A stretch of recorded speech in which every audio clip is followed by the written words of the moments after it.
Emma Johnson stared at the invitation in her hand, the neat cursive letters swimming slightly in her vision. It was from her younger sister, Lily, inviting her to a small gathering for their mother's 60th birthday. She hadn't spoken to Lily in nearly 3 years, not since the argument that tore them apart. Emma sighed, leaning against the kitchen counter. The fallout had been ugly: accusations, tears, and the kind of words you can't take back. Lily had always been their mother's favorite, at least in Emma's mind, and Emma had carried that resentment like a weight her entire adult life. "Are you going to go?"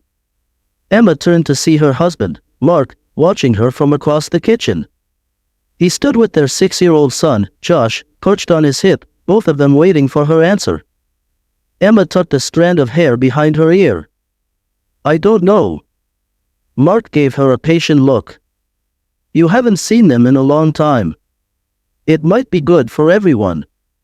Emma knew he was right, but the idea of going back stirred something heavy in her chest, a mixture of guilt, anger, and longing for the family she once had. "I'll think about it," she muttered. 2 weeks later, Emma found herself driving toward her childhood home with Mark and Josh in tow. The familiar landmarks along the way made her heart ache: the old playground she and Lily used to visit, the corner store where they'd buy candy after school. When they pulled into the driveway, the house stood just as it always had, weathered but warm, with flower boxes beneath the windows and the faint scent of lavender in the air.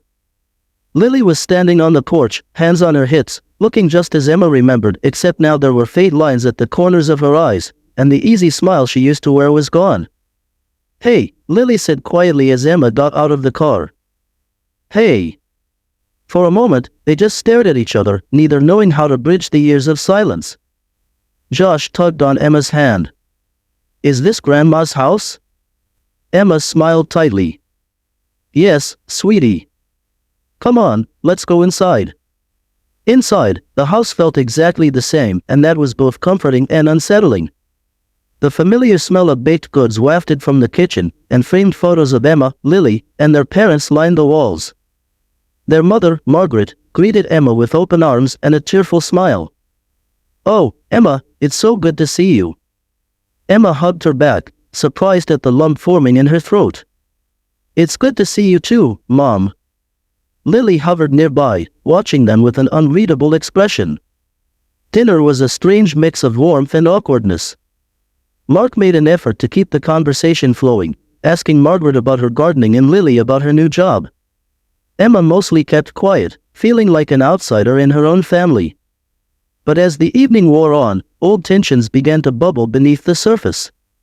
It started with small comments, Lily mentioning how much time she had spent caring for their mother, Emma bristling at the implication that she hadn't been involved enough. By dessert, the air was thick with unspoken grievances. After the dishes were cleared, Margaret retired to bed early, leaving the two sisters alone in the living room. Mark took Josh upstairs to settle him in for the night, sensing the brewing storm. Emma sat stiffly on the couch, arms crossed, while Lily paced the room. "You didn't even call when Mom had that scare last year," Lily said, bitterness creeping into her voice. "I didn't know," Emma snapped.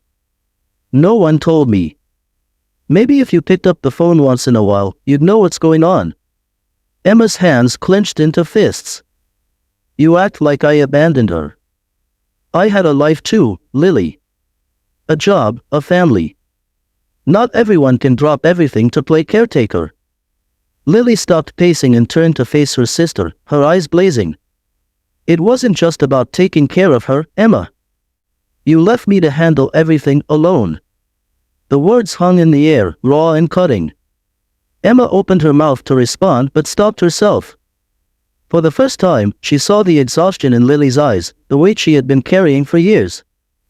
"I didn't mean to leave you alone," Emma whispered. Lily's anger wavered, replaced by something closer to sadness. "But you did." The next morning, Emma woke early, unable to sleep. She found Lily sitting at the kitchen table with a cup of coffee, staring out the window.